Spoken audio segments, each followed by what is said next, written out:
In northwestern Russia is the Katyn forest, beneath which lie the bodies of 4,000 Polish officers massacred in 1940 by the Soviet secret police.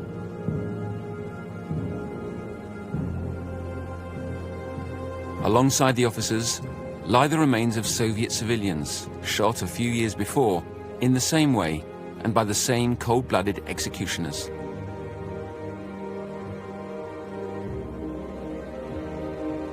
The Katyn Massacre represents a tiny fraction of the staggering number of crimes committed throughout the USSR over dozens of years by Stalin's executioners.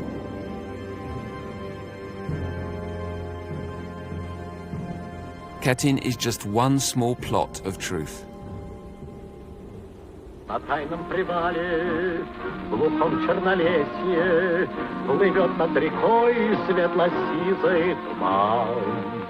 Встает из тумана чуть слышная песня, негромкая песня лесных партизан. Костра не разложишь, чтоб лихо не вышло, цигарку и ту не запалишь, гляди, лишь песню затянешь, так тихо, чуть слышно, чтоб только слова отдавались в груди. Мало их пало, надо еще, еще, еще, еще, еще, надо еще.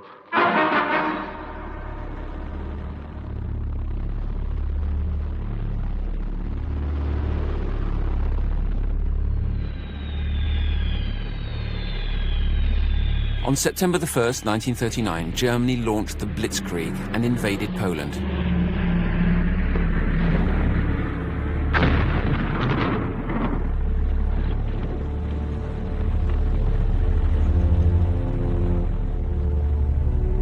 The first lines of Polish defense were quickly wiped out.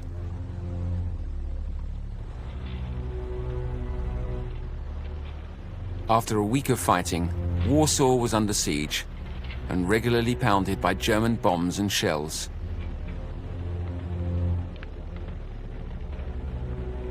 At the height of the chaos, somewhere east of Warsaw, Captain Józef Czapski was wandering aimlessly with what was left of his unit. Czapski was a reserve officer. In civilian life, he was an artist. We were totally spent, but determined to resist the Nazis, recalled Czapski. We tried to gather up our troops without the slightest suspicion that we were soon to be the victims of one of the most perfidious acts of the 20th century. A few weeks earlier, Stalin and Hitler signed the Non-Aggression Pact, sending shockwaves across the globe. But what the world didn't know was that the two dictators had secretly agreed to share Poland. And Stalin was intent on taking his slice of the cake.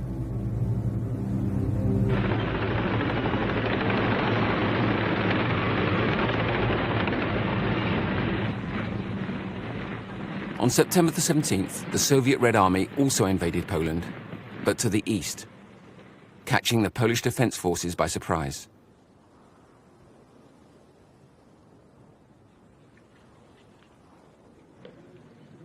Caught in a trap, 230,000 Polish officers and soldiers were rounded up and disarmed by the Soviets.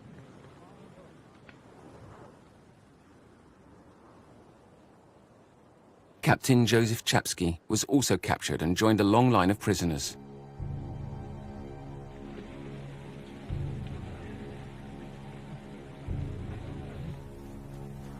Our Soviet guards didn't speak unless it was to threaten those who couldn't keep up, recalled Captain Czapski. We were marched eastwards, towards the Soviet border.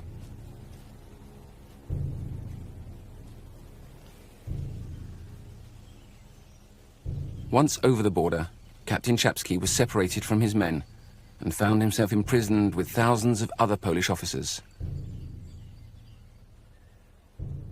The prison was the old convent on the outskirts of the small town of Starobilsk in eastern Ukraine.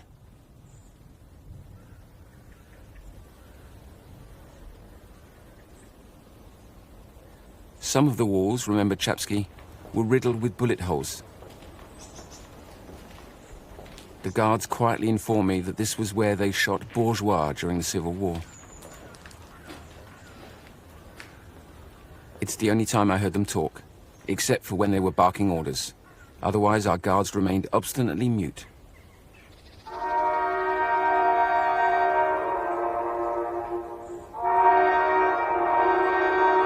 At Starobilsk, recalled Chapsky, there were loudspeakers that without interruption banged out music by Chopin or Mussorgsky at full volume. Over time, this plunged all of the prisoners into a form of depression. Like Joseph Chapsky, over half of the prisoners were reserve officers who, in civilian life, were doctors, engineers, architects, teachers, attorneys, or officials of some kind. In all, 3,800 Polish officers were crammed into the convent. Other officers ended up at a second monastery prison in Kozielsk.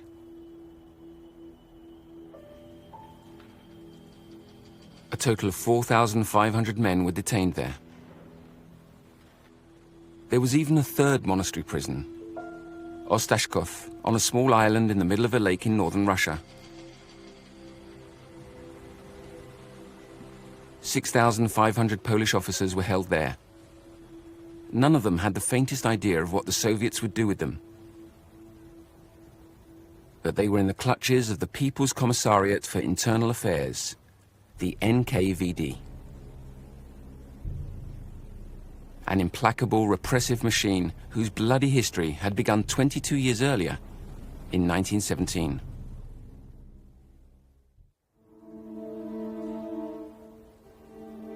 The NKVD was the descendant of Cheka, the political police founded in 1917 by the Bolsheviks, just after seizing power. Cheka was an abbreviation of Extraordinary Commission for Combating Counter-Revolution and Sabotage. When founded, its members numbered 600 hardcore Bolshevik militants.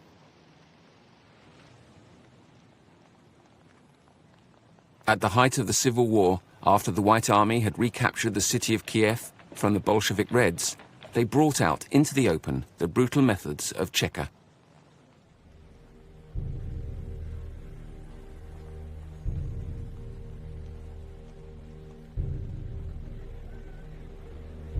All opposition, real or suspected, sometimes innocent passers-by, were stripped bare, shot, then thrown into mass graves.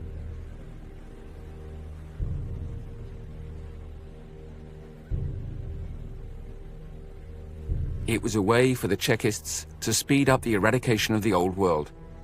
Inevitability, according to the party. But these executions had to remain secret. The means used to impose the dictatorship of the proletariat were nobody else's business. And without the fortunes of war, these graves may never have been discovered. In 1922, Cheka became the GPU, the State Political Directorate. The GPU drew opportunists who were not scared of dirtying their hands or who simply enjoyed it. Like a certain Lavrenti Beria. Born in Georgia into an extremely poor family, Beria showed precocious talent. Aged 18 when the Russian Revolution broke out, he took the initiative of infiltrating the Georgian elite by claiming to be an anti-Bolshevik activist. He then gave a list of names of the notables who should be executed to Cheka. The young manipulator was immediately recruited by the Georgian branch of Cheka, and he rose through the ranks at lightning speed.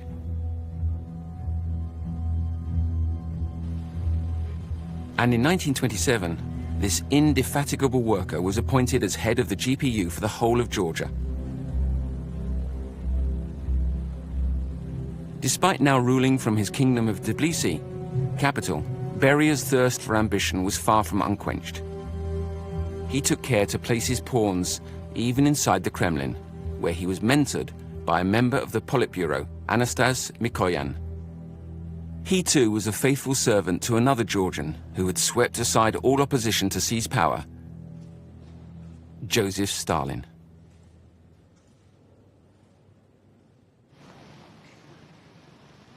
In 1929, Stalin decided to collectivize Soviet farming. This immense operation would result in the summary executions of 30,000 peasants, the sending of hundreds of thousands of others to the Gulag,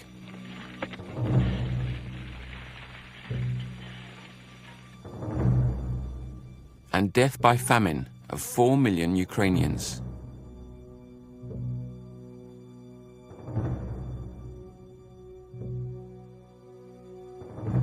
Atrocious crimes that the Chekists managed to keep secret.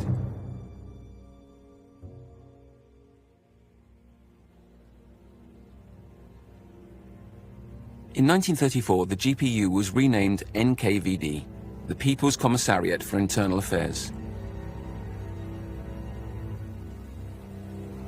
Meanwhile, Lavrenti Beria, head of the Georgian NKVD, had become part of Stalin's entourage and was in charge of the leader's personal security whenever he returned to his native Georgia for vacations.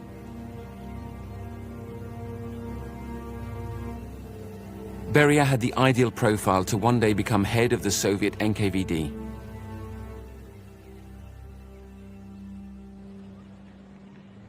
But in 1936, Stalin appointed another equally ambitious figure to lead the next stage, Nikolai Yezhov.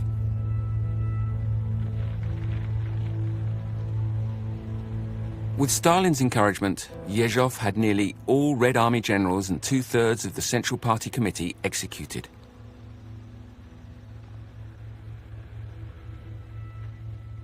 But this purge of Soviet power was only the visible part of a vast secret operation.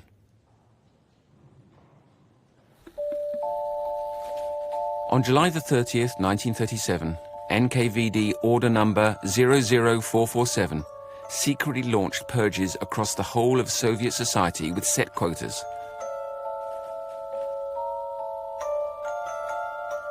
In all, 200,000 supposed criminals and saboteurs were sent to the Gulag, and 70,000 executed.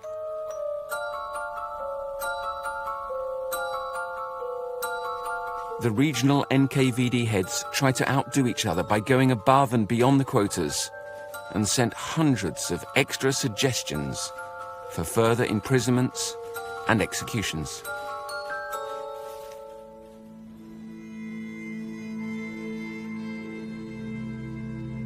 The NKVD used a special execution company led by a certain Vasily Blokhin, a former shepherd reputed for his exceptional ability to kill in cold blood. Stalin promoted Blokhin to the post of senior executioner and was given the task of personally overseeing the liquidation of the highest-ranking party members.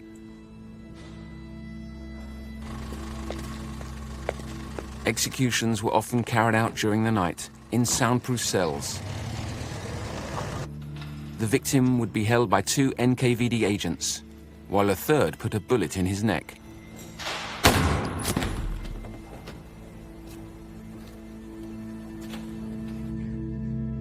Blokhin and his men liked to work with the German-made Walter pistol, a light and reliable weapon that allowed them to execute victims with metronomic regularity every 2 minutes.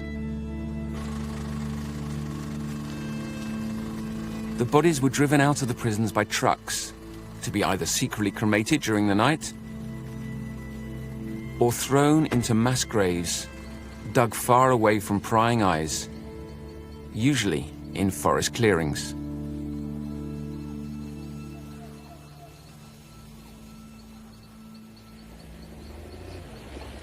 The graves were then filled in and flattened by bulldozers. The NKVD immediately replanted the clearings with saplings. generally fast-growing pine trees. And in no time at all trace was lost.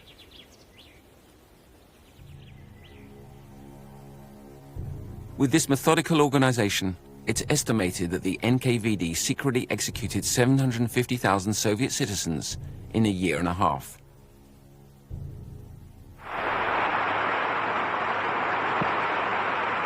Nikolai Yezhov had turned himself into a genuine cult figure.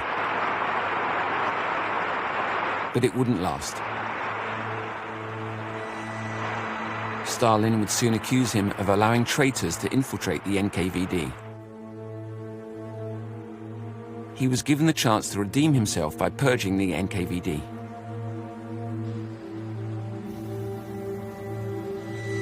In a self-destructive circus, thousands of former Chekists were sentenced to death, having confessed to imaginary crimes under torture. The highest-ranking officials were eliminated in Yezhov's presence by senior executioner Vasily Blokhin.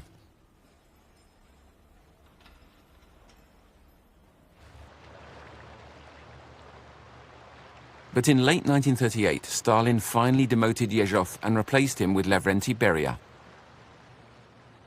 Well placed to know that only those considered useful by Stalin survived, the new NKVD head would do everything to prove he was indispensable. And so it was that on September the 17th, 1939, during the first days of the Soviet Union's invasion of eastern Poland, Beria was present to methodically organize the Sovietization of this new territory. He asked the Red Army to hand over to the NKVD at selected collection points all the captured Polish officers.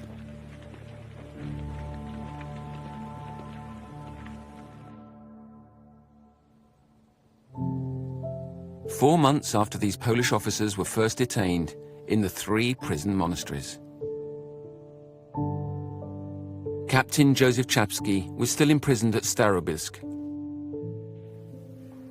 The NKVD organized roundtables on socialism and political instruction classes. We had to study the history of the party, discuss Stalin's and Molotov's speeches, which were played over the camp's loudspeakers.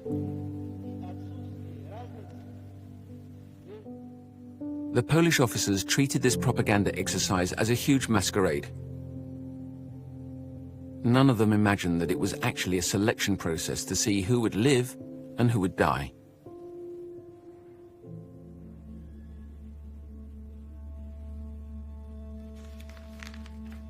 Beria carefully studied the reports sent by the commandants for the Kozielsk, Starobilsk, and Ostashkov camps. Unsurprisingly, the Polish officers were described as impermeable to political education. For now, Beria contented himself with heading down into the Lubyanka basement and the execution cell.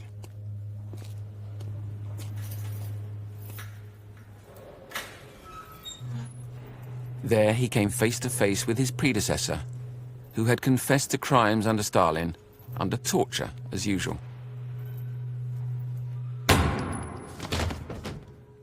Vasily Blokhin executed his former boss before the eyes of his new one.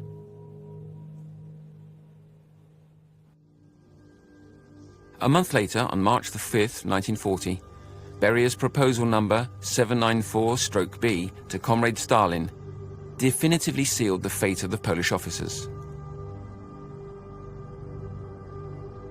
They are all sworn enemies of Soviet power and filled with hatred against the Soviet system. It is fitting then, Beria concluded, that they should all be subjected to the supreme punishment, execution by shooting. And to ensure the operation went as smoothly as possible, the Polish officers would have to believe until the very last minute that they were about to be freed. Starting on April the 5th, 1940, prisoners from the Ost-Ashkov camp were gradually evacuated by train to the NKVD camp, where they were awaited by Vasily Blokhin and his men. As the former NKVD officer who ran the prison, Dmitry Tokarev, would later testify to. Причем на меня произвело жуткое впечатление, когда первый раз зашли ко мне в кабинет Блохин, Синегубов и Кривенко. Ну, пойдемте, начнем. Пойдем, кое-что. Отказаться было трудно. А потом из нее, из этой камеры, был выход во двор. Вот туда вытаскивались уже трупы, погружались на машины. Первый раз 300 человек за одну ночь, да. Но расстрелы продолжались уже при восходе солнца. Солнце уже было. The executions were carried out every night until May the 22nd, 1940. 6,287 executions at Kalinin. The prisoners at Starobilsk were transported by train to the city of Kharkiv and taken to the NKVD prison, where they were executed in batches every night for 6 weeks. 3,896 executions at Kharkiv. As for those detained at Kozielsk, they were transported by train to the suburbs of Smolensk.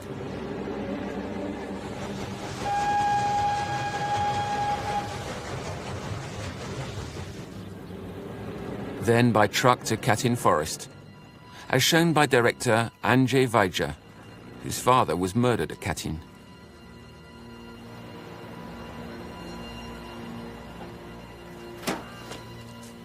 Some officers were taken to a dacha used as a resting house by the NKVD.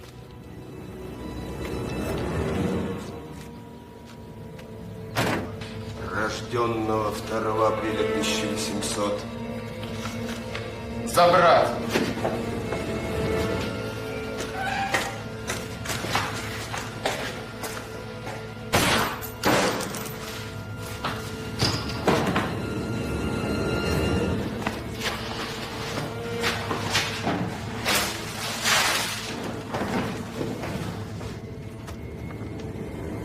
But most of them were executed immediately on the edge of the mass grave.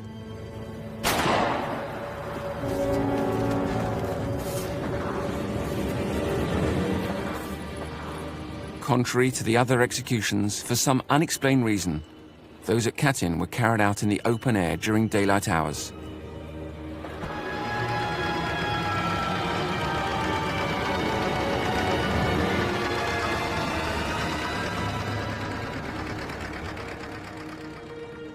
(4,404 executions. This event is now rightly called the Katyn Massacre.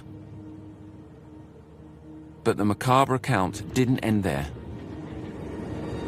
During the same period, the NKVD deported officers and civilians arrested in Poland to camps in Kiev, Kharkiv and Minsk, where they in turn were executed. 7,305 further executions.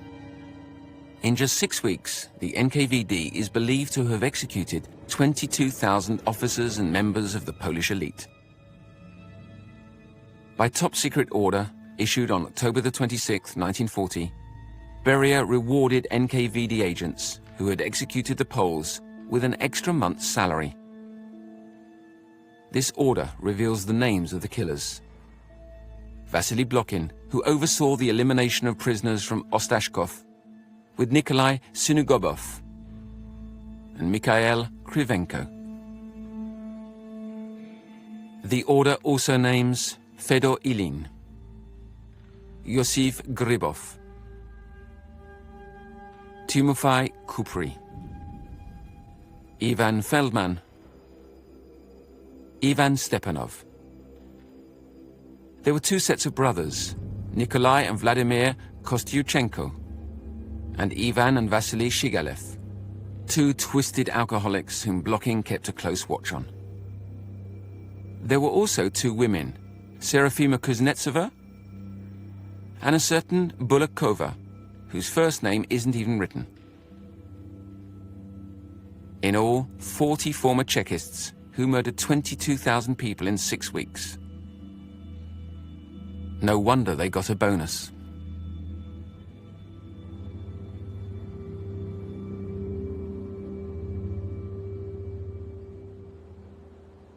But the NKVD operation didn't stop there.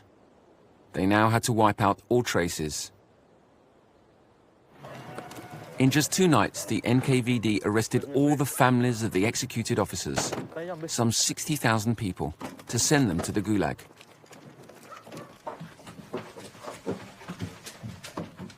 Почему девочка плачет? Не плачь, ты что, к папе не хочешь? Ну пойдемте, пойдемте, быстрее, пойдемте. Не волнуйтесь, так уже к мужу едете. The first wave of 60,000 arrests and deportations would be followed by 2 much more massive waves. In all, 1 million un-Sovietizable Poles were deported to Kazakhstan and Siberia. Joseph Chapsky was in the last group to be removed from Starobilsk. To his great surprise, he wasn't freed, but transferred to another NKVD prison in Gryazovets.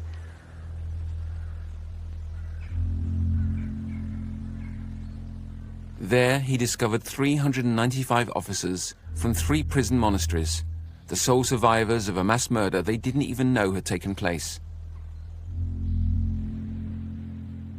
We'll probably never know why the NKVD spared this handful of officers. We can only assume that the former Chekists felt that these men would be useful one day or another.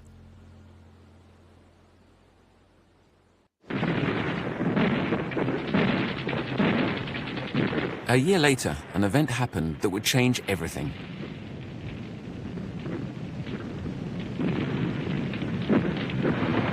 Hitler ripped up the non-aggression pact that he had signed with Stalin and invaded the Soviet Union, whose first lines of defense were swept away. The rout of the Red Army was so complete that nobody doubted that the Nazis would be in Moscow within a few months.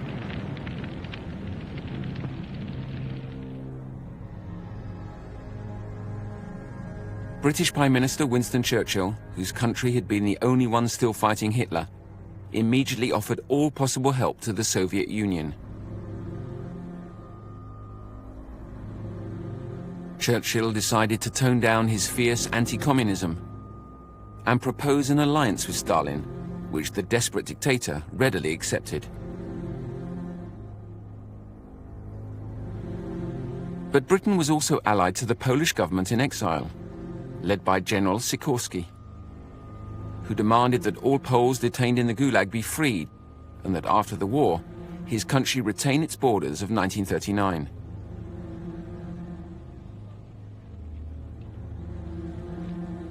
Churchill, intent on easing tensions among his allies, urged Poland and the USSR to reach an agreement. And Stalin, represented by Ambassador to Britain Ivan Maisky, officially recognized the Polish government in exile. Poles deported into the Soviet Union would be freed, or pardoned, as the Soviets put it. And the fittest would form a Polish army in Soviet territory to fight the Nazis. But the agreement said nothing about the future borders of Poland, to which Stalin refused to commit for the time being. After some hesitation and hassled by Churchill, who begged him to trust Stalin's word, Sikorski signed the agreement.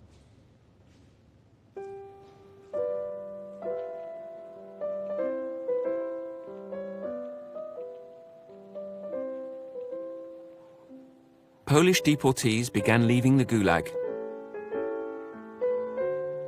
and gathering at the Totskoy military camp deep within the Urals. Exhausted and undernourished, soldiers and refugees had to patch themselves together to form a new Polish army. This new army would be trained and commanded by General Władysław Anders.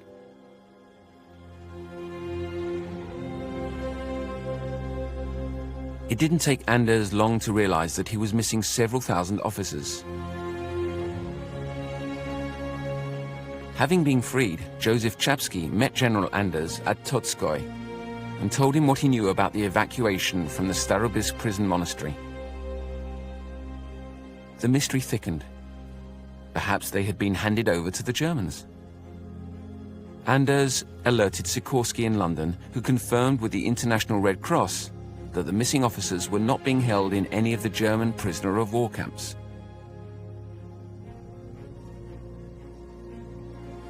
Anders could only conclude that his men were still somewhere inside the Soviet Union and demanded an explanation from the Kremlin. An answer came from Molotov, one of the signatories of the order to execute the Polish officers. All prisoners have been freed, as agreed. Full stop.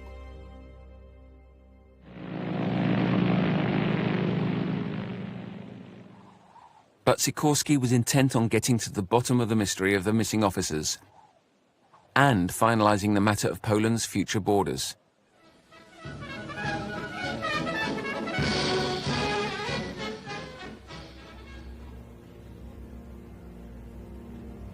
Joined by Anders, Sikorsky was welcomed to the Kremlin by a cheery Stalin. "Now let's not fall out over a few borders," he exclaimed to the visiting Poles, putting off talks on the subject until later. Next on the agenda were the Polish officers.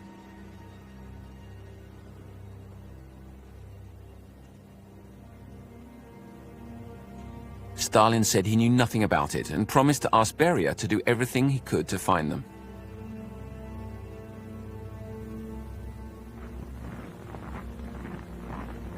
In reality, Stalin had decided to wash his hands of the Poles by swiftly sending them out as cannon fodder with no training or equipment.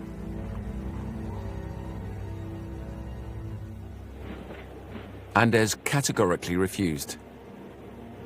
Worn out by being taken for a ride over the missing officers, he decided to evacuate his army to Iran and make them available to the British troops stationed there.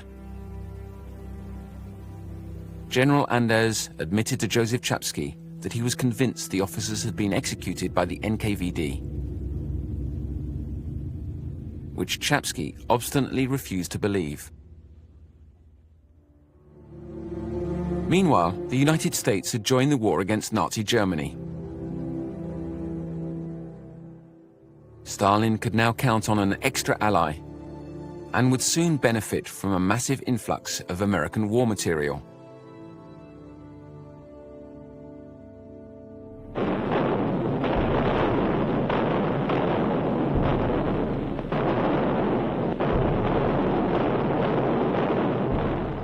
In February 1943, the Red Army won a decisive victory at Stalingrad. It was now a certainty. The Soviets would crush the Germans in the east.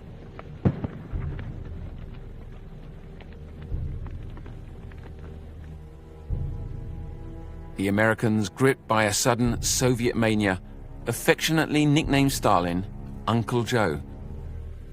And in Britain, he was almost as popular as Winston Churchill.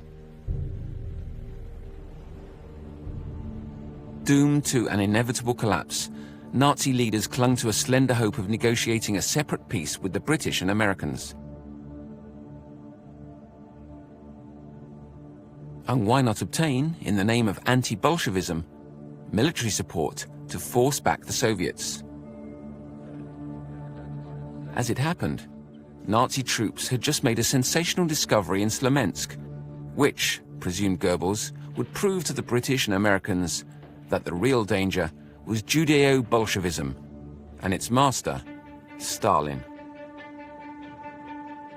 And so it was on April the 13th, 1943, Goebbels revealed to the entire world what the German army had discovered in Katyn Forest: the bodies of the missing Polish officers, all murdered by the NKVD.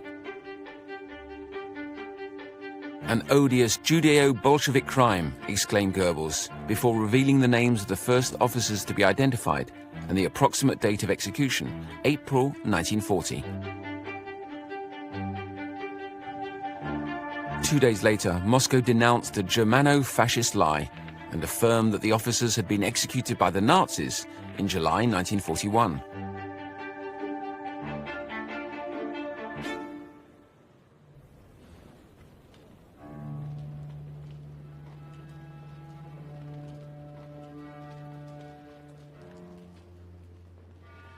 The German discovery was the key to the mystery that had obsessed the men of General Anders for 2 years. Joseph Chapsky was totally devastated. But one haunting question still remained. Who had killed them? Many soldiers wanted to believe the Soviet version. For them, Katyn was a morbid manipulation, totally in the Nazi style. But could they be entirely sure? General Anders urged Sikorsky to set up an impartial investigation to clear up all doubts. Sikorsky was torn between his need to know and his need not to anger Stalin in order to keep Poland's interests alive. But some of the officers named by the Germans were relatives of his ministers, who were also demanding the truth.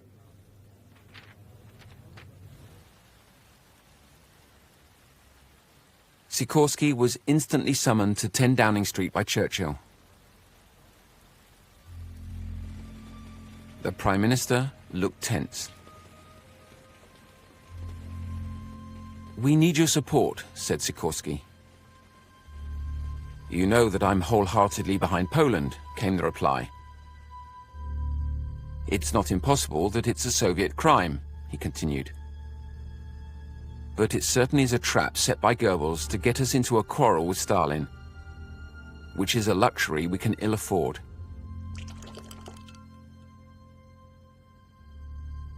"Be prudent and realistic," said Churchill. "Don't publicly question Stalin's word." "It's too late," replied Sikorsky. "Whether Stalin likes it or not, my government is requesting an impartial investigation by the Red Cross."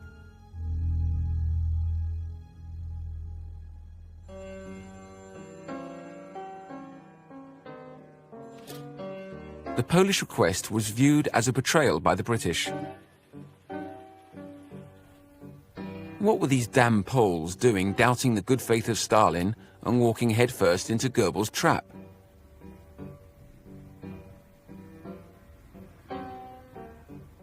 Far from being put out by the Katyn Forest revelation, Stalin leapt at the chance of washing his hands of the Polish government in exile. The Soviet Union announced it was breaking off all diplomatic relations with the Sikorsky government. "Hitler collaborator," declared Molotov. Roosevelt and Churchill, terrified by the idea of Stalin leaving the alliance, were unable to support Sikorsky. The question of Poland's borders would have to be settled without upsetting Stalin.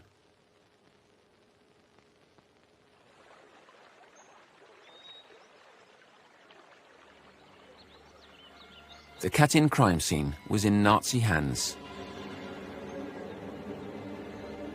The Polish medical examiner was Marian Wodzinski, director of the Krakow Forensics Institute.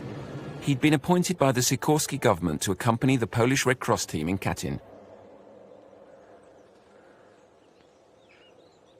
It was 9 in the morning, recalled Wodzinski. Despite the cold, the revolting stench made the air unbreathable.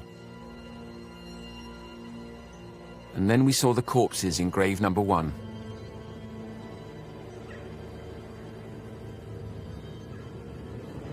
The Germans had left several layers of bodies in plain view.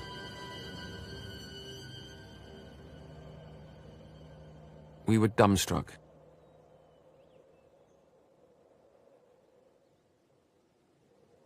After turning back, we sat in silence for the entire morning, until we came to our senses. The only way of discovering the authors of the crime, thought Wodzinski, was to determine the date of the executions. The Polish team got down to work.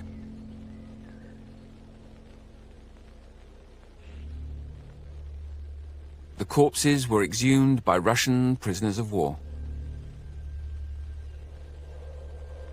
They had been so compressed against each other that it was difficult to separate them without damaging them.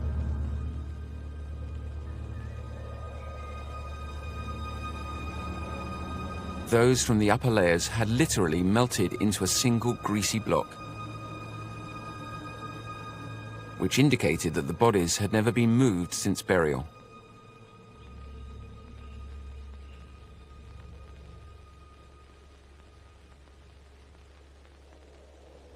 Every corpse was searched. Personal documents and diaries were dispatched to a hut, where a German team translated and filed each item.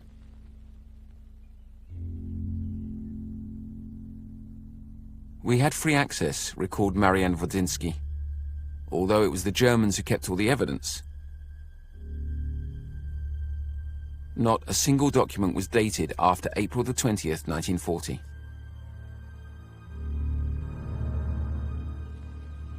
The corpses were all dressed in winter uniforms. There were no traces of parasites, neither on the bodies nor in the clothes. So the executions must have taken place during a cold season, and not in the summer of 1941, as the Soviets had claimed.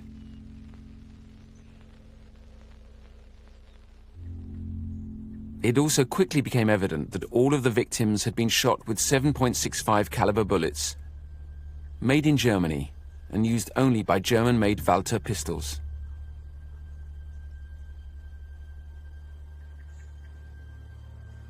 According to Dr. Wodzinski, this discovery astounded the Germans, who didn't understand how such a thing could be possible. When the information reached Goebbels, he was concerned and ordered, "Dass sie absolut geheim bleibt." This must be kept absolutely secret. But a secret like that was impossible to keep, and when it came out, the German army covered itself by revealing that Germany had sold large numbers of Walter pistols to the Soviet Union in the 1930s. To create an illusion of impartiality, Goebbels decided to bring in the top forensics experts from the 12 countries under Germany's control. They arrived at Katyn on April the 30th, 1943. The Russian-speaking Professor Orsos from Budapest questioned local Nazi-chosen inhabitants, who claimed to have heard non-stop shooting in the spring of 1940.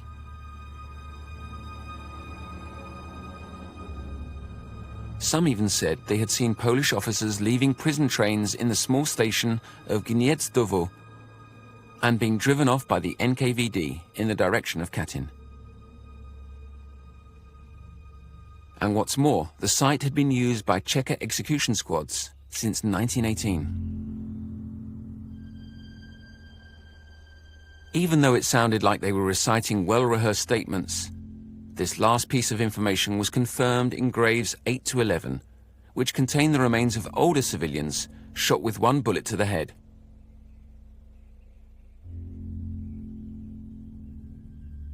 Professor Orsos, recalled Marianne Wodzinski, performed a very detailed autopsy at which I was present. He lingered for a long time over the skull to determine the amount of time it had been buried from the number of calcium layers deposited on the inside. I agreed with his conclusion, said Wodzinski. They had been buried for 3 years. The only truly neutral pathologist at the crime scene was Professor Naville from Switzerland. He was interested in the vegetation around the graves. Sampling pines had been planted just above them. A cross-section of a trunk revealed that they had been transplanted there 3 years earlier, in 1940. Marianne Wodzinski and all the medical examiners present had no doubt. There was so much corroborating evidence. The period during which the mass murder was committed was April 1940. So it had to be a Soviet crime. 70% of the 4,404 bodies were identified and numbered before being reburied. All of the dead had come exclusively from the Kozielsk prison monastery. The fate of the missing men from Ostashkov and Starobilsk remained a mystery.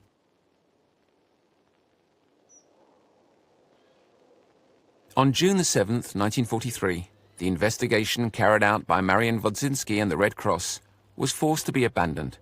The Nazis were losing Smolensk, and it was a matter of weeks before Katyn would be back in Soviet hands.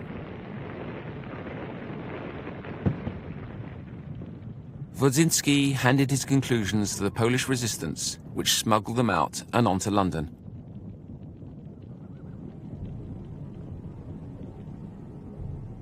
In July 1943, Churchill received a top-secret report from the Foreign Office, which concluded that Katyn was indeed a Soviet crime. A report that Churchill would send to Roosevelt with the attached note: "Here are the established facts. None of us must ever talk of them. Katyn is of no practical use. Please send back the report after consultation."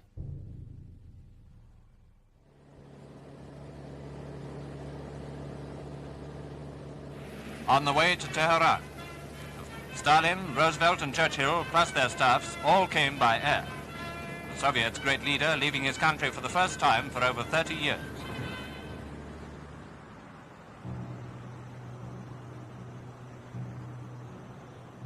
On arrival, Stalin was already upset with Churchill and Roosevelt for their failure to keep their promise to land in Europe.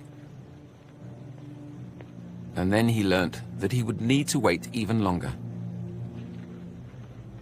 All the more reason to satisfy him regarding the Polish borders. Churchill proposed a solution.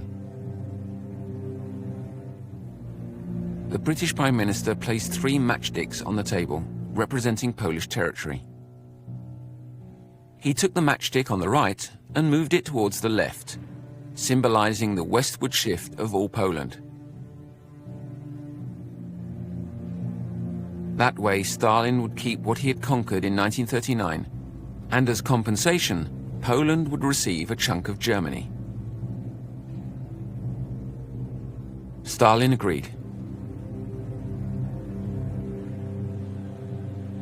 It would require the displacement of millions of Poles and Germans, but as Stalin said, nationalities are a question of transport. Roosevelt simply begged Stalin to keep the agreement secret until the US presidential election of 1944, so that he wouldn't risk losing Polish voters.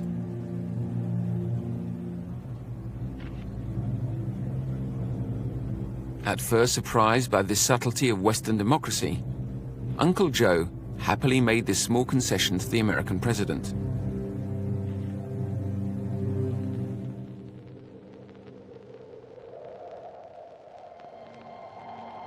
В январе 1944 года советское правительство вернулось к трагедии в Катынском лесу под Смоленском. Once again, the Katyn corpses were dug up and autopsied by an entirely Soviet commission, which concluded that the Poles had been executed in 1941 when the area was in German hands. Было убедительно доказано, что расстрелы – дело рук гитлеровцев. Каждый офицер был убит выстрелом в голову. Знакомый почерк фашистских палачей. Eyewitnesses said that they had spoken under pressure from the Gestapo and revoked their previous statements to the Red Cross. As the Nazis had taken all the evidence back to Berlin, the NKVD would prevent new proof.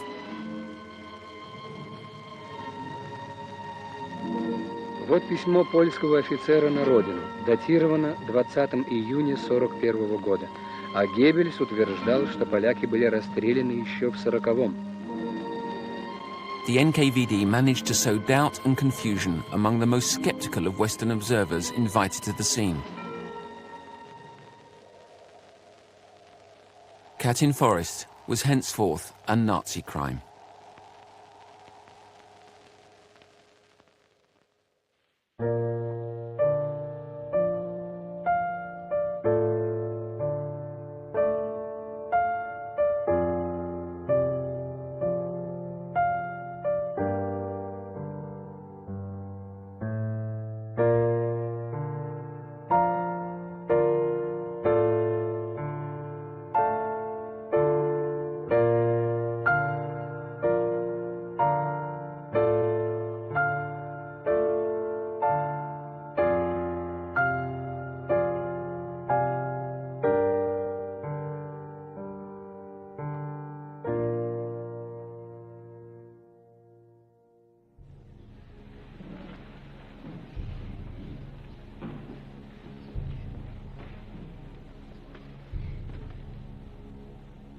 At the Nuremberg trials, the Soviet prosecutor was firmly intent on placing the blame for the Katyn massacre on the Nazis and obtaining international recognition of the Soviet version of the facts.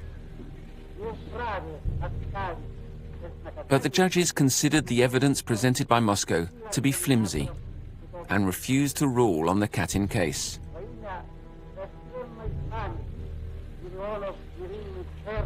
Under international law, Katyn would remain a mass murder with no killers and no judgment. A serious upset for the Soviets, whose version of the events was now seen as fragile.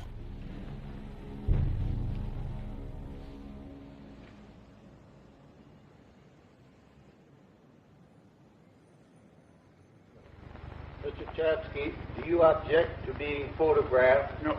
No objections to being photographed. At the height of McCarthyism, the House of Representatives established a select committee to conduct an investigation of the massacre and reopen the Katyn case. At the time a political refugee living in France, Joseph Chapsky was invited to testify and gave a long statement, at the end of which the committee chairman asked him To say what government is responsible for the massacre at Katyn, in your opinion? Po pierwsze, nie mam żadnej wątpliwości, że zamordowani ci ludzie zostali przez Sowiety. I want to thank you for your testimony. Drugi punkt, muszę powiedzieć. Drugi punkt, że zapominamy, że Rosja sowiecka jest państwem najbardziej scentralizowanym jako rozkazodawstwo. Dlatego odpowiedzialny za morderstwo nie jest jakiś tam sadysta, NKVD-sta, ale odpowiedzialny jest Beria i Stalin. I want to thank you for testifying here today. The committee concluded that the guilt for the Katyn massacre lay with the Soviet Union. Proceed with the next witness. A conclusion, but still with no actual proof. The White House and the CIA refused to make classified information public. At the height of the Cold War, neither Washington nor London wanted to pointlessly provoke Stalin over Katyn.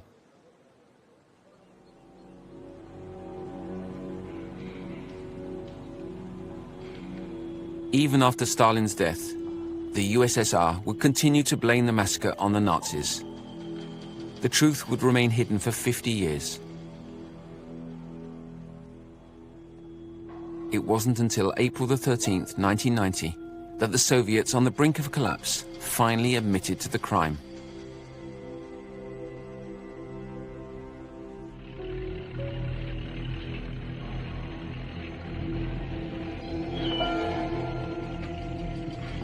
Two years later, the last secret, the location of the mass graves of the victims from Ostashkov and Starobilsk, was revealed.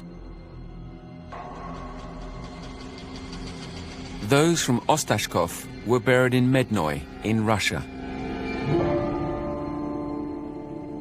And those from Starobilsk in Piaty-Ketki in Ukraine. Right next to a leisure park for KGB personnel and their children.